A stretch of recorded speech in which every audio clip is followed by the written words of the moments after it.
حکمت بغیر علم کے جنم نہیں لیتی اور علم بغیر حکمت کے کامل نہیں ہوتا۔ تو گویا جب حکمت کا ذکر اکیلا آئے تو اس کا مطلب ہے اس میں علم کا کمال ہے آلریڈی۔ تو ارشاد فرمایا اللہ پاک نے یؤتی الحکمت من یشاء، اللہ تعالیٰ جسے چاہتا ہے حکمت دانائی عطا فرما دیتا ہے۔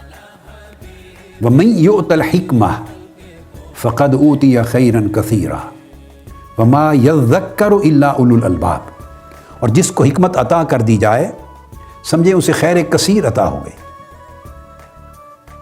اور اب اس کمال علم کا، ثمرہ علم کا نتیجہ، علم کا پھل جو حکمت ہے، اس کے لیے فرمایا مگر اس سے صرف وہی لوگ نصیحت حاصل کرتے ہیں جو صاحب عقل و دانش ہیں۔